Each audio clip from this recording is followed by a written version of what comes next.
교황을 선출하는 콘클라베가 열리는 로마 교황청의 시스티나 성당 안에는 많은 벽화들이 있습니다. 미켈란젤로가 그린 천지창조, 최후의 심판 같은 그림이 대표적인 천정화입니다. 1480년 당시 그 메디치 가문이 교황청과의 이제 사이가 약간 좀 껄끄러웠던 것 같아요. 그래서 그걸 좀 화해를 시도하면서 그 시스티나 성당의 그 벽화를 좀 많이 그릴 수 있도록 우리가 좀 지원해 주겠다라고 건의를 했습니다. 그래서 그 당시 이제 교황이 식스토 4세라는 분인데 누굴 부르냐면 그 15세기 굉장히 위대한 화가죠. 그 라파엘로의 스승인 피에르토 페루지노라는 그 화가를 불러서 네가 좀 이렇게 사람들을 모아서 이 벽화를 좀 그려봐라. 이쪽 벽 이렇게 위아래 이렇게 돌아가면서 그릴 수 있는 16개 정도의 그 장소에 그림을 좀 그려보라고 부탁을 합니다. 그래서 이 페루지노가 당대 아주 그 최고의 화가들 보티첼리라든지 딜란다이오라든지 뭐 로셀리라든지 뭐 이런 유명한 화가들을 모아서 이 성화를 그리게 되는데 구약에 대한 그림 또 신약에 대한 그림을 그리게 됩니다. 그래서 이렇게 딱 반으로 나눠서 이쪽 벽 6개, 이쪽 벽 6개, 그 앞쪽에 2개, 뒤에 2개 해서 이렇게 반으로 나눠서 왼쪽에는 구약에 대한 그림, 주로 이제 모세에 대한 그림입니다. 오른쪽에는 예수님에 대한 신약의 예수님과 아무래도 이제 천주교니까 이제 베드로에 대한 그림들이 있습니다. 이제 그 중에서 예수님의 생애가 이제 8 장면이 있는데요.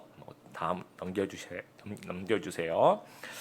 8개 이제 예수님이 탄생하는 장면, 또 예수님이 세례 받으시는 장면, 또 예수님이 광야에서 이 사단에게 유혹을 받으시는 장면, 또 12사도를 부르시는 장면, 또 산상설교를 하시고 또 베드로에게 이 천국 열쇠를 또 주시는 그런 장면, 또 최후의 만찬과 예수님께 부활하시는 이 장면이 이제 8개가 장면이 이제 그 벽화에 남아 있는데 피에르토 페루지노가 세례를 그린 그림입니다. 여러분 한번 보시면 잘 보이실지 모르겠는데 예수님이 이렇게 계시면 요거 보이세요, 여러분? 예수님 머리 위에 뭐가 있습니까? 이제 세례요한이 예수님을 세례를 베풀고 군중들이 굉장히 많고 예수님이 계시고 바로 머리 위에 비둘기 모양의 성령님이 내려오신 걸 그렇게 형상화한 거죠. 그리고 이제 위쪽에 이렇게 보시면 하나님께서 천사들과 함께 성부 하나님께서 이렇게 외치시죠. 그렇죠? 이는 내 사랑하는 아들이며 내가 기뻐한 아들이다. 이렇게 외치는 이 장면을 페르지노가 이 그림으로 그린 것입니다. 그런데 이 세례라는 부분이 예수님의 생애의 여러 가지 장면 중에 하나이지만 예수님의 그 많은 생애 중에서 8개만 딱 골라라고 했을 때 그 8개 안에 들어갈 만한 중요한 장면인가 하는 그 부분을 좀 생각해 볼 필요가 있는 것 같아요. 물로 포도주를 만드는 장면도 우리가 들어갔으면 좋겠고 또 예수님이 이렇게 병자들을 막 고치는 것도 이 8장면 중에 들어갔으면 좋겠고 또 오병이어 사건 있죠. 5,000명을 먹이시는 그런 장면도 오히려 이 세례보다는 그게 조금 더 중요한 사건이 아닌가라는 생각이 됩니다. 그런데 공간복음이라고 하죠. 마태, 마가, 누가복음을 보면 모두 다 이 세례의 장면들을 기록하고 있어요. 요한복음에서도 정확하게 이 본문은 아니지만 이 장면일 것 같다를 연상시키는 세례 요한의 대화들이 나옵니다. 그런 거 보면 이 성경 모두게 공간복음뿐만 아니라 사복음서가 예수님이 세례 받으신 이 부분에 굉장히 주목하고 있다. 굉장히 중요한 부분이라는 겁니다. 그래서 아까 얘기한 그 의문점, 이것이 과연 중요한 사건인가 하는 것과 또 하나, 예수님은 하나님이신데 굳이 세례를 받을 이유가 있는가라는 거예요. 이 부분 좀 우리가 생각해 보면서 이 본문을 좀 한번 같이 묵상해 봤으면 좋겠습니다. 다음으로 좀 넘겨주세요. 버락 오바마 전 대통령이 정치적 고향이라고 얘기하는 곳이 이제 시카고입니다. 인권 변호사 출신이죠. 근데 거기서 이제 시카고에서 이제 뭐 상원의원도 하고 나중에 이제 대통령까지 되는데, 나중에 이제 대통령 출마 선언, 대선 출마 선언을 할 때 우리가 이제 당연히 이제 버락 오바마 그 당시 이제 상원의원이 시카고에서, 정치적 고향이니까 시카고에서 대선 출마를 할 것이다라고 생각했는데, 그러지 않고 어디서 했냐면, 이 시카고에서 좀 차를 한 3-4시간 타고 이제 밑으로 쭉 내려오면 그 일리노이가 있는 그 수도죠. 주수도의 인구 10만의 스프링필드라는 아주 조그마한 도시가 있어요. 거기에 가서 대선 출마 선언을 하는 겁니다. 일부러. 왜? 어떤 장소와 이미지를 선정을 할 때 아주 의도성이 강한 이 장소와 이미지를 선정을 하는 거예요. 일리노이, 그 여러분 이제 시카고가 이제 있는 그 주가 일리노이인데, 일리노이, 저도 이제 시카고 있을 때 그 자동차 번호판에 뭐라고 써 있냐면, 요 바로 밑에 자동차 번호판이 이렇게 있으면 그 밑부분에 랜드 오브 링컨이라고 써 있습니다. 그게 뭐냐면, 이제 일리노이의 자랑은 뭐냐면 이 미국 사람들이 사랑하는 대통령 링컨이 여기서 태어나고 여기서 일리노이에서 자랐다라는 거야. 그만큼 이제 그 링컨을 그리워하는데, 그 일리노이 안에서 링컨이 주로 생활했던 도시가 이 스프링필드예요. 그래서 거기 가면 이제 링컨의 묘지도 있고, 또 이제 게티스버그의 연설도 되게 유명하지만, 이 스프링필드에서 링컨이 했던 여러 그 연설도 굉장히 중요한 연설이라고 합니다. 그러니까 이 스프링필드 하면 많은 사람들의 머릿속에 링컨이 이제 생각이 있는 거야. 근데 거기에 가서 이제 대통령 출마 선언하는 거야. 어떤 의미가 있겠죠, 그렇죠? 이제 내가 어떤 대통령이 될 것인가 하는 것을 이렇게 보여주는 겁니다. 이 출정식 장소에서 상징적으로 이제 어필을 하는 거예요. 그러니까 링컨의 나는 정신을 계승하겠다. 링컨도 변호사 출신이었고, 나도 변호사 출신이었고, 그래서 인종과 종교 이 신분의 차이를 뛰어넘는 그런 통합하는 그런 지도자가 되겠다라는 것을 그 장소에 그냥 가 있으면서 별 말 안 해도 사람들의 그 이미지를 통해서 딱 어필하는 그러한 부분이 있다라는 겁니다. 예수님께서 탄생하신 이후에 30년 동안 이 나사렛에서 아주 조용한 때를 기다리고 계셨다라는 거예요. 그래서 예수님의 생애를 뭐 공과 사로 이렇게 구별을 할 때, 예수님이 이제 그 30년 동안 조용히 가족을 섬기시고 목수로서 그 기간을 우리가 사생애라고 얘기를 하고, 그 이후에 공식적인 활동을 하기 시작한 것을 우리가 공생애라고 이제 합니다. 그 공생애가 한 3년 되는 거죠. 그 공식적인 활동을 시작하는, 그러니까 공생의 첫 출발을 우리가 뭐 출정식이다라고 얘기한다면, 만약에 여러분이 예수님의 참모들이에요. 그러면 극적인 이벤트가 좀 필요할 거 아니에요. 처음 시작하는. 그럼 저는 이제 뭘 할까 이제 생각을 해보니까 뭐 후보들이 되게 많았어요. 아까 얘기한 오병이어 다 끝나고 막 5천 명 다 먹인 다음에, 자 이제부터 내가 너희들 앞에서 이 메시아의 길을 걷겠다 이렇게 얘기하면 아주 극적인 효과가 날 것도 같고, 아니면 죽은 나사로를 다 살리고 막 사람들이 우와 그리고 있을 때 이제 다 출정식을 한다든지, 아니면 이제 무리를 걸어가시는 장면도 있잖아요. 무리를 다 걸어가시고 이제 갈릴리에서 사람들이 쫙 보면서 그때 딱 대선을 메시아로 선언을 하실 수도 있었을 것 같은데 전혀 하지 않았다는 거죠. 그러니까 예수님이 선택하신 메시아 공식 출범 장소가 요단강에서 세례를 받는 거예요. 그러니까 요단강에서 내가 세례를 베푸는 게 아니라 내가 그냥 받는 거라는 거죠. 이게 중요하다는 거예요. 예수님께서 요단강에서 세례를 베풀면서 봐라, 내가 너희에게 이런 걸 하는 거야 라는 것도 의미가 있을 수 있어요. 근데 그렇게 안 하고 그냥 가서 요한에게 세례를 받는 거예요. 이것을 예수님의 메시아의 공생의 첫 출발의 출정식에 이 부분을 보여주신다는 겁니다.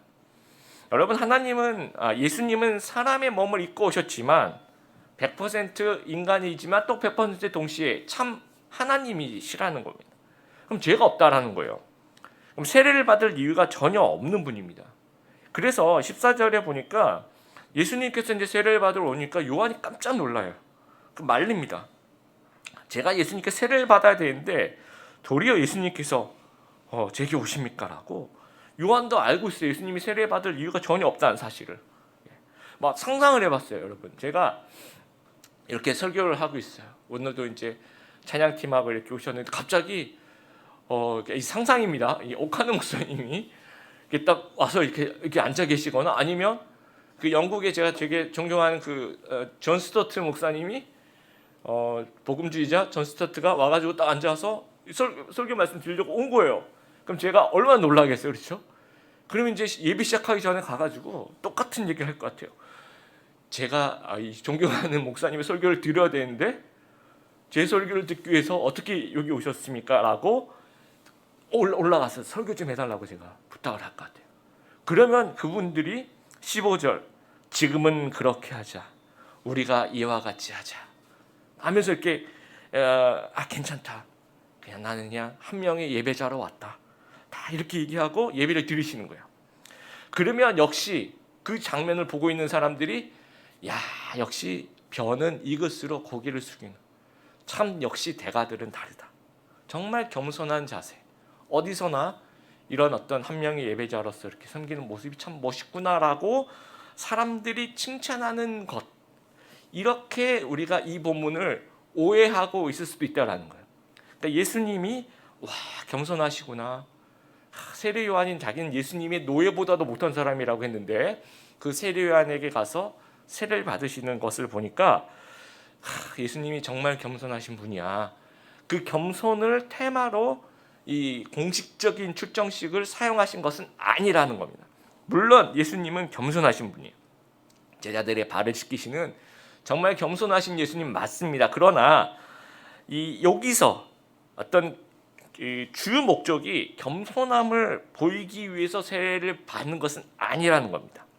그리고 지나가다가 우연히 요동강 근처를 지나가고 있는데 사람들이 되게 많이 모였어요. 보니까 요한이 세례를 베풀어요. 그래 나도 좀 세례를 받을까라고 한 것이 아니라는 거예요. 13절에 보니까 그때 예수님께서 갈릴리로부터 요단강에 오셨다라. 일부러 오신 거예요. 일부러 의도적으로 요단강까지 오셨다라. 여러분 예수님의 세례는요 메시아 출정식의 테마와 아주 깊은 관계가 있습니다. 마이크 윌킨스라는 교수가 미국 탈봇 신학교의 신약학 교수가 있는데 이제 그분이 이제 수업을 하러 들어가셔서 갑자기 이렇게 처음에 이제 들어가자마자 갑자기 수업을 그냥 시작하는 게 아니라 갑자기 이렇게 서가지고 학생들을 이렇게 막 보더니 손을 이렇게 딱 올리고 나는 왕이다 하면서 이제 큰 소리로 외친 거예요. 얼마나 좀 학생들 놀랬겠어요, 그렇죠? 이걸 이제 우리 전문 용어로 갑분싸. 갑자기 분위기가 싸해지면서 갑자기 교수님이 들어오시더니 나는 왕이다. 그러니까 정적이 싹 그리고 이제 어느 정도 싸해진 시간이 간 후에 이 교수님 물어봤어요. 여러분 제가 나는 왕이다라고 외쳤는데 그 얘기를 듣는 순간 여러분이 어떤 그 왕에 대한 이미지를 떠올렸는지 한번 얘기해 보라고 이제 한 명씩 물어본 거예요. 그랬더니 이제 어떤 학생이 교수님이 그렇게 얘기하실 때 저는 아더왕과 원탁의 기사를 떠올렸어요라고 얘기를 한 거예요. 그랬더니 이제 그 옆에 있는 학생은 교수님 저는요 그 타이타닉 영화에 나오는 그 남자 주인공이 나는 세상의 왕이다 막 이렇게 배 위에서 이렇게 그 생각이 났다라는 겁니다. 그랬더니 또 그 옆에 있는 또 학생은 아니에요 교수님 저는 엘비스 프레슬리가 생각이 났어요. 여러분 엘비스 프레슬리가 이제 록큰롤의 제왕인데 미국 사람들은 그냥 록큰롤의 제왕 그 앞부분을 생략하고 그냥 킹이라고 불러요. 그래서 음악한 사람은 킹이라고 얘기하면 다 엘비스를 얘기하는 겁니다. 그 생각이 났다라는 거예요. 또 어떤 그 나이 좀 드신 어떤 학생은 자기는 그 오즈의 마법사 영화에 나오는 사자가 뭐 내가 숲속의 왕이라면 뭐 이런 노래를 부른대요. 막 그게 생각이 났다라는 겁니다. 조금씩 사람마다 다르죠. 그래서 저도 이 글을 읽으면서 나는 왕이라 그러면 떠오른 이미지가 뭔가 생각을 해봤어요. 그랬더니 저는 그 중국 베이징에 가면 여러분 자금성 가보신 분 계시죠? 자금성이 막 떠오르는 거예요. 그 황금색으로 된 지붕에 그 어마어마한 규모 이렇게 가면 또 뭐가 또 나타나고 또 그걸 지나가면 또 어떤 그 뭐가 나타나고 그리고 아주 높은 담장 이제 그 자금성이 이제 생각이 납니다. 사람마다 왕에 대한 어떤 다양한 이미지가 존재한다는 거예요. 당시 이스라엘 사람들도 마찬가지예요. 메시아다 그러면 이제 그분들도 여러 가지 다양한 왕의 이미지를 가지고 있는 겁니다. 그래서 예수님께서 그 왕으로서 나는 어떤 왕이냐, 나는 어떤 왕인가, 나는 어떤 메시아인지 시작부터 출정 시기의 성격을 규정하는 거예요. 그 당시 메시아에 대한 환상이 뭐가 있을까요? 메시아가 오면 우리를 먹여 살릴 것이다. 이 경제 대통령에 대한 환상, 또 병 고치고 기적을 베푸시는 왕, 또는 독립을 하게 만드는 그 정치적인 왕일 거라고 생각하고 어떤 사람은 이 성전 제사를 드리는 좀 제대로 된 성전 제사를 드리는 그 종교적인 왕일 거라고 생각하는 그 모든 환상에서 나는 그런 메시아가 아니라는 거예요. 나는 그런 왕이 아니다라는 것을 지금 보여주고 있는 거예요. 어떤 모습을 통해서 15절에 나와 있는 그 세례를 받으시면서 이 15절이 제일 중요해요. 지금은 이렇게 하자 우리가 이와 같이 하여 모든 이 의를 이루는 것이 옳다. 이 말씀이 굉장히 중요합니다. 그러니까 이 마태복음에서 이 15절이 예수님이 등장해서 처음으로 발언을 하신다고 해야 될까요? 예수님의 목소리가 이 15절이 처음 나오는 거예요. 마태복음에 3장에 15절. 그래서 모든 의를 이루는 것이 옳다. 우리 개정에 보면 모든 의를 이루는 것이 합당하다. 그래서 의를 이루는 것이 뭐냐? 도대체가 이것은요. 여러분 예수님의 구원 사역 전 과정을 얘기하는 겁니다. 로마서 3장 23절에서 24절 여러분 앞에 나와 있는 거 보고 큰 소리로 같이 한번 읽어보겠습니다. 시작. 모든 사람이 죄를 지어 하나님의 영광에 이를 수 없게 되었습니다. 그런 사람이 그리스도 예수께서 주시는 속죄를 통해 하나님의 은혜로 의롭다는 판단을 받습니다. 그것은 하나님께서 거저 주시는 선물입니다. 그렇죠. 예수님은 우리가 의롭다함을 얻기 위해서 이 땅에 오셨다라는 거예요. 의롭다함은 예수님의 십자가를 통해서 가능해요. 우리가 죄인이기 때문에 의롭지가 않습니다. 근데 이 의롭다함을 이루는 과정이 뭐냐면 이 과정이 중요해요. 죄인들과 동일시를 하는 겁니다. 예수님께서 죄인들과 동질화되는 거예요. 그래서 예수님이 우리의 죄의 형벌을 대신 받으시는 거예요. 하나님 어린 양이 되시는 거죠. 그래서 대신 돌아가시는 거예요. 그러니까 예수님께서 우리의 죄를 대신 담당하시면서 비로소 모든 의가 이루어지는 거예요. 그러면 우리가 이와 같이 하여 모든 의를 이루는 것이 옳다. 그러니까 우리가 이와 같이 하여라는 말 자체는 뭐냐면 패턴을 얘기하는 거예요. 패턴을. 그러니까 예수님이 우리를 구원시키는 모든 과정이 의를 이루는 과정인데 우리가 십자가에서도 그런 패턴이 있어요. 근데 이제 세례 베푸시는 부분도 이런 패턴이 있다는 겁니다. 다음으로 좀 넘겨주시면 여러분 이 표를 한번 이렇게 보시면요, 이 십자가 우리가 이제 십자가는 굉장히 익숙해요. 근데 세례 받으시는 건 십자가가 아무런 상관이 없다라고 생각하는데 아주 밀접한 상관관계가 있어요. 여러분 한번 보세요. 십자가부터 먼저 보세요.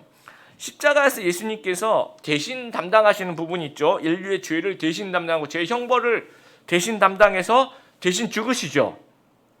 그리고 죽으시면서 하나님과의 관계가 십자가를 통해서 이 성소의 휘장이 찢어집니다. 그래서 하나님과 이 죄인이 소통이 가능해집니다. 그리고 십자가를 통해서 예수님께서 대신 짊어지심으로 통해서 이 성령이 임재하신 그 이후에 모든 신자에게 믿는 사람에게 이 성령님이 임하시는 그런 패턴하고 이 세례도 마찬가지라는 겁니다. 예수님께서 대신 인류의 죄를 대신 담당하고 대신 씻기시겠다는 거예요. 그 똑같은 패턴을 보여주시는 겁니다. 그리고 세례 받으시면서 세례 받으신 후에 하늘 문이 열리고 하늘에서 음성이 하나님의 음성이 이렇게 난 이는 내 사랑하는 아들이야. 내 기뻐한 아들이다. 이 지난 말라기 이후에 400년 동안 하나님이 음성이 전혀 없었던 이 시기에 하나님이 드디어 소통하기 시작하는 겁니다. 그리고 성령이 임재하시죠. 비둘기같이 성령이 임재하신 이 똑같은 패턴, 이 십자가에서의 패턴하고 이 세례를 받으신 이 패턴하고 똑같은 모습을 보여주시고 있는 거예요.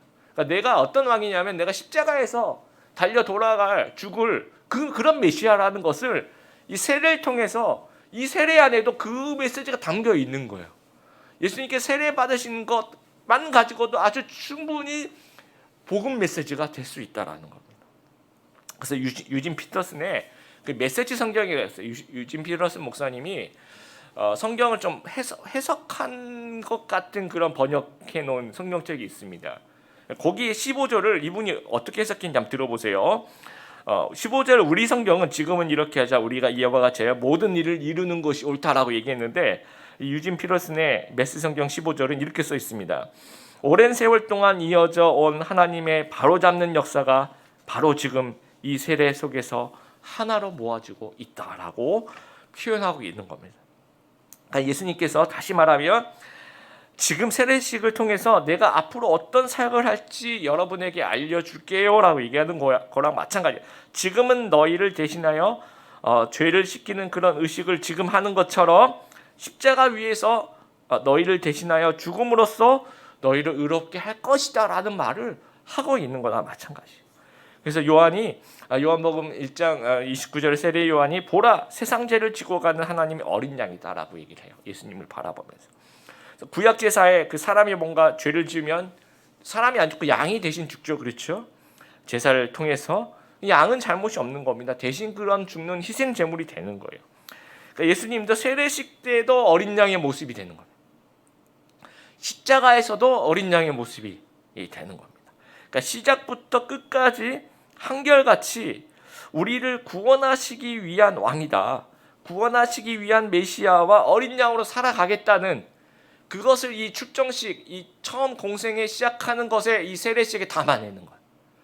그러니까 예수님께서 죽음도 십자가에서 죽으실 건데 처음 공생을 시작하는 이 세례식도 똑같은 패턴으로 내가 너희들 앞에 이런 모습으로 살아갈 것이라는 것을 보여주고 계신다는 겁니다. 그러니까 한결같이 목적의식과 사명의식에 이 성자 예수님의 모습을 보여주고 계시는 거예요. 그 모습을 바라보고 17절에 이 성부 하나님께서 이는 내 사랑하는 아들이며 내가 기뻐한 아들이다 라고 이 하나님의 인정을 이 순간에 이제 받게 되는 겁니다. 여러분 우리가 이제 어떤 신앙생활 할 때 처음에 어떤 노선을 확실히 정하는 거 굉장히 여러분 중요합니다. 여러분 직장이나 학교나 어떤 모임을 할 때 처음 이 첫인상 굉장히 중요합니다. 이 괴테가 그런 얘기를 했죠. 이 첫 단추를 잘못 끼우면 마지막 단추를 끼울 구멍이 없다. 그래서 우리가 이 첫 노선을 확실히 예수님처럼 이 처음부터 이 세례식을 통해서 기서를 제압하죠. 노선을 결정하죠. 그렇죠? 어린 양으로서 내가 앞으로 너희를 위해서 대신 살아가는 대신 어떤 담당하는 그런 삶을 살 거야라고 얘기하는 어떤 그런 마음처럼 우리도 이제 초심을 잃으면 안 된다는 거죠. 그리고 여러분 잃을 초심이 좀 있어야 돼요. 무슨 얘기인지 알죠? 초심을 갖지 않는 사람은 나중에 잃을 초심이 없는 거예요. 무슨 얘기인지 알죠? 그러니까 우리에게는 잃을 초심이 있어야 된다는 거죠. 그리고 처음부터 한번 생각해 보세요. 처음부터 분명히 내가 어느 회사에 들어갔어요. 내가 아니면 어떤 그 모임이나 어떤 뭐 학교나 어디 하여튼 어떤 공동체에 들어갔어요. 처음부터 분명히 신앙인으로서의 그 노선을 보여주는 겁니다. 어떤 방식이든지. 그러면 앞으로 신앙 지키기가 굉장히 수월해집니다. 그런데 처음부터 나는 안 보여줄 거야. 나는 진짜 내가 아주 뭐 신앙적인 절대로 얘기 안 할 거야. 그러면 그런 초심 자체가 없으면 신앙 지키는 것은 굉장히 어려워질 수 있고 오히려 뭐가 쉬워지냐면 신앙을 잃어버리는 것이 굉장히 수월해질 수 있다라는 거예요. 또 초심뿐만 아니라 끝까지 한결같은 그 신앙인의 모습을 갖추는 것 이것도 똑같이 중요하다라는 겁니다. 예수님께서 세례 받으실 때도 이런 모습이셨지만 나중에 광야에서 유혹받을 때도 그냥 십자가를 향해 계속 가는 거예요. 나는 이 십자가를 통해서 갈 때 그 모습으로 유혹을 물리치시고요. 또 백성들이 왕 삼으려고 할 때도 난 십자가를 향해 간다. 그 모습 때문에 그 유혹을 또 물리치시고 십자가에서도 왜 내려오라고 막 사람들이 이제 욕을 하죠. 그렇죠?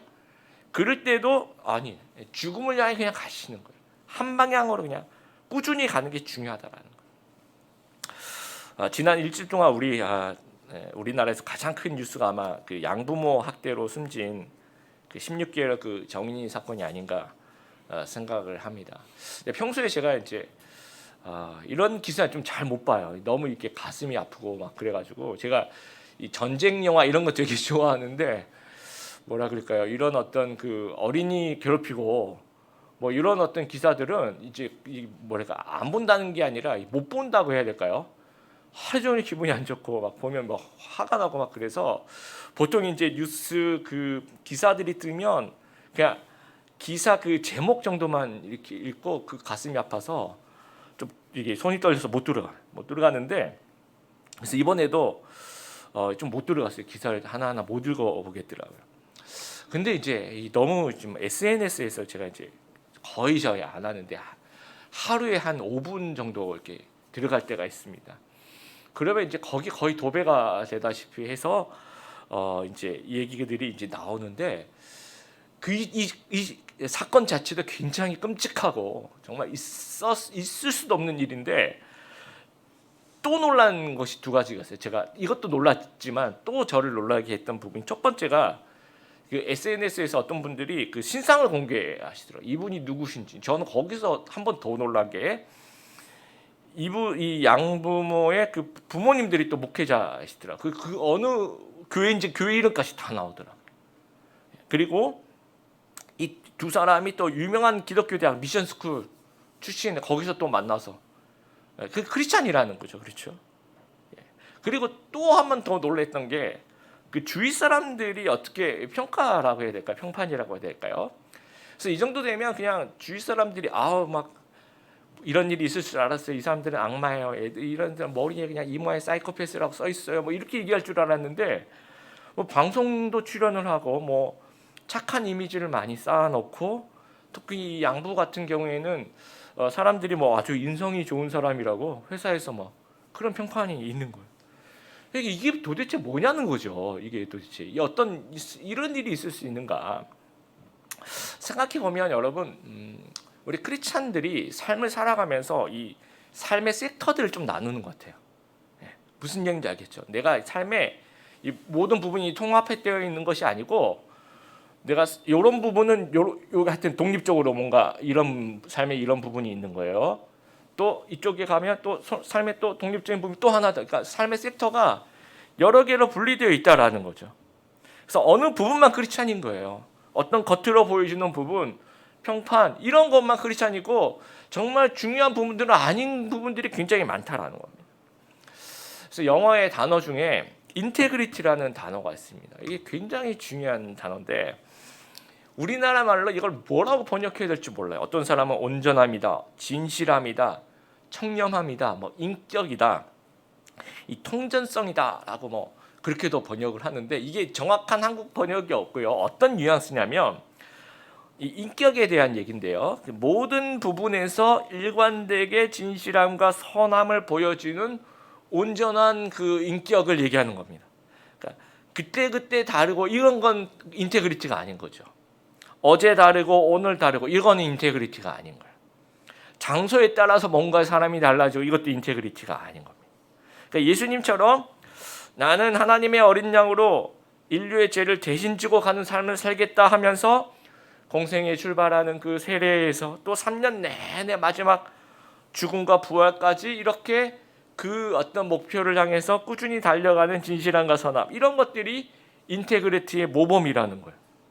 그리고 아까 얘기한 것처럼 이 삶의 섹터가 전혀 안 나눠져 있는 것. 내가 사람이 보는 데서도 하나님의 자녀고 하나님의 제자고 내가 사람들이 안 보는 데서도 하나님의 제자고 신자고 이렇게 모든 삶의 부분들이 다 연결되어 있는 거예요.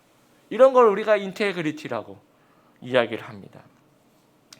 아주 유명한 신학자 그 란스 헤브너 교수가 이런 얘기를 했어요. 헌신은 85%로 만족할 수가 없다. 여러분 배우자 결혼하신 분들이 여러분 배우자나 또 여러분 이성 친구가 있다면 만약에 그분들이 여러분에게 85%만 성실해요. 나머지 15%는 거짓말하고 막 바람을 피워요. 그럼 이게 헌신하고 있다라고 얘기할 수 있느냐라는 거죠. 크리스찬들이 85% 내 삶의 85%는 굉장히 독실하다고 얘기를 해요. 그리고 나머지 15%를 가지고 뭐 사기를 치거나 뭐 아동학대를 하거나 뭐 다른 그런 죄를 지어요. 이게 하나님 앞에서 헌신한다라고 얘기할 수 있느냐는 거죠. 그러니까 여러분 삶의 가장 기본적인 방향은 유리한 방향을 만났을 때 이렇게 갈아타고 이러면 안 되는 거예요. 그러니까 삶의 가장 기본적인 방향은 한 방향으로 쭉 가야 된다는 거죠. 근데 막 이렇게 하면 유리할 것 같아. 그럼 이렇게 하고, 이러면 내 삶에 이것이 나에게 득이 될 것 같으면 또 이렇게 변하고, 이 삶의 기본적인 방향이 변화되면 이제 길을 잃어버리는 거예요. 길을 못 찾게 되는 그런 인생을 살게 된다라는 겁니다. 요즘 우리가 정교인 온라인 영성 수련회를 하고 있습니다. 다니엘을 묵상하고 있습니다. 이 다니엘의 헌신이 이 85% 헌신이 아니에요. 이 청소년 시절부터, 그렇죠? 청소년 시절에 왕의 진미를 거절하고, 그 시절부터 나중에 그 사자굴 앞에서 그 굉장히 노년입니다. 그러면 이 청소년 시절부터 노년의 사자굴 앞에서의 신앙과 행실이 처음부터 끝까지 한결같아요. 이게 인테그리티라는 거죠. 이게 이제 100%의 헌신을 보여주고 있는 그런 모습이라는 겁니다. 우리 2021년 새해가 이제 시작이 돼요. 여러분 1월이 굉장히 중요합니다. 다음 넘겨주십시오. 1월이 굉장히 중요해요. 그래서 우리가 전교인 온라인 영성수련회 1월에 하는 거예요. 뭐냐면 우리가 초심을 좀 가져보자는 거죠. 그리고 이 가진 이 초심을 가지고 올 한 해 하나님 앞에 올 한 해 내내 좀 나아가 보자. 평생토록 정말 한결같으신 그 예수님의 모습을 좀 본받아 가자라는 거. 그래서 우리가 인테그리티를 가지고 이 85%가 아니라 이 100% 헌신을 좀 하나님께 드려볼 수 있는 저희들이 되었으면 좋겠고, 이렇게 처음부터 끝까지 하나님의 뜻대로 한결같이 목적의식으로 사명의식으로 살아갈 때 이런 모습으로 내 생일을 하나님 앞에 드린다면 하나님이 우리를 보시면서 이는 내 사랑한 아들이요 내 기뻐한 아들이다, 이렇게 하나님의 음성을 듣는, 하나님의 인정을 받는 귀한 우리 들매교회 성도님들 다 되시기를 주님의 이름으로 축복합니다.